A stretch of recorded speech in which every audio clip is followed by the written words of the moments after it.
Coming to Project Hope Sri Lanka. Now the idea of Project Hope Sri Lanka is I made a trip to Bali.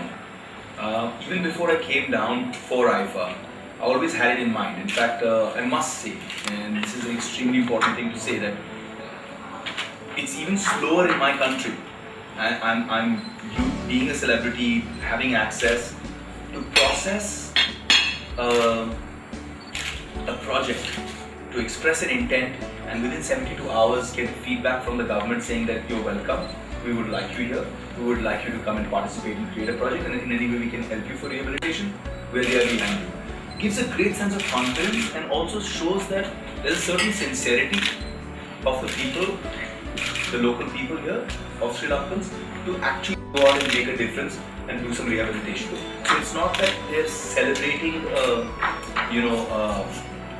hollow victory, because honestly a war really nobody wins. No matter who wins a war, both sides lose.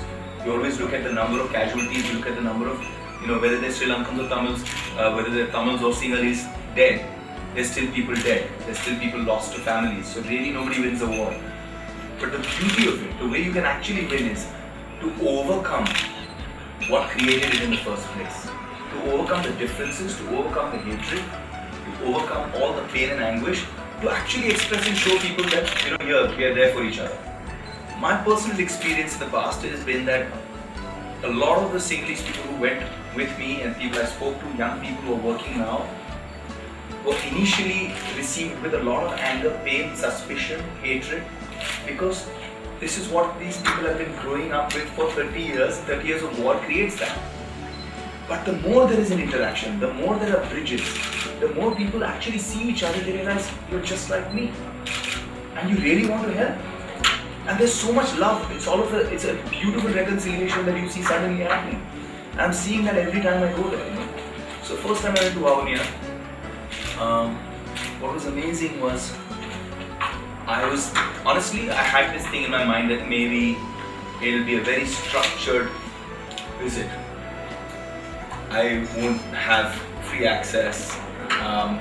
It'll be very controlled, is what I had in my mind, very honestly. But what was so pleasantly surprising was there was complete open access.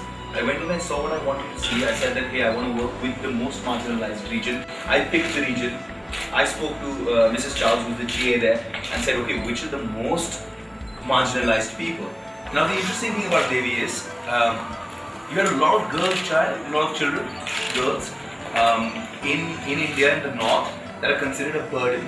Unlike Sri Lanka, where there's a lot more parity between the male child and the girl child, in India, the girl child is considered absolutely a burden and undesirable. So it's so bad the situation is that a lot of families think it's okay to just dump the child on the streets, to dump the child on the steps of the temple and say, let God take care of her.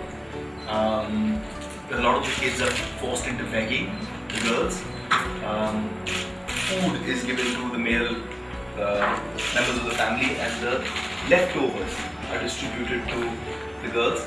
I've spoken personally and worked with 7-year-olds, 8-year-olds, 9-year-olds who say that if we feel hungry, our mother tells us to drink water. If we ask for food or we cry, our father beats us up. So it was a very bad situation. It's about 2 hours from Delhi, Vrindavan.